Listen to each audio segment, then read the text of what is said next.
అందరికీ welcome to అచ్చ Telangana food and travel blogs. నేను మీ బిందు కుమారి.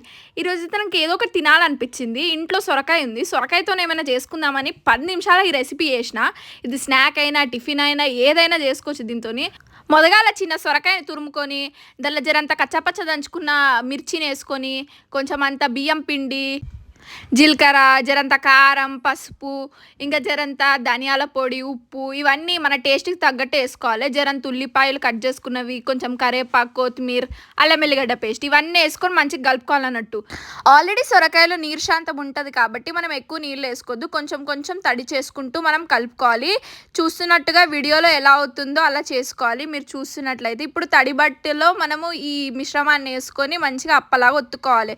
చేతితోనే ఒత్తుకోవాలి. నీట్గా ప్రెస్ చేసుకొని మనము మధ్యలో ఒక చిల్లు పెట్టుకోవాలి. చిల్లు పెట్టుకున్న తర్వాత ఇప్పుడు మనము ఫ్రై చేసుకుందాం. దీన్ని ఒక ప్యాన్లో మనం జరంత నూనె వేసుకొని ఈ అప్పని దాంట్లో ట్రాన్స్ఫర్ చేసుకోవాలి. ఇప్పుడు ఈ అప్పని 2 సైడ్ల కాలనియాలి. ఇప్పుడు దీని మీద మూత పెట్టుకొని మనం ఒక 5 నిమిషాలు ఆగుదాం. దాని తర్వాత మంచిగా ఎర్రగా అవుతుంది. అప్పుడు తీసుకొని మనము సర్వ్ చేసుకుందాం. ఇప్పుడు ఎంతో టేస్టీ అయిన సొరకాయ అప్ప 10 మినిట్స్లో రెడీ అయిపోయింది. ఇది ఈవినింగ్ స్నాక్ అయినా మార్నింగ్ టిఫిన్ అయినా చాలా బాగుంటుంది. ఎండాకాలం అయితే చాలా చలువ చేస్తుంది. సో ఇది మీరు కంపల్సరీ ఇంట్లో ట్రై చేసి మీ ఫీడ్బ్యాక్ని కామెంట్ చేయండి. ఇంగ్రీడియంట్స్ అన్నీ పిన్ కామెంట్లో ఉంటాయి, కంపల్సరీ చెక్ చేయండి.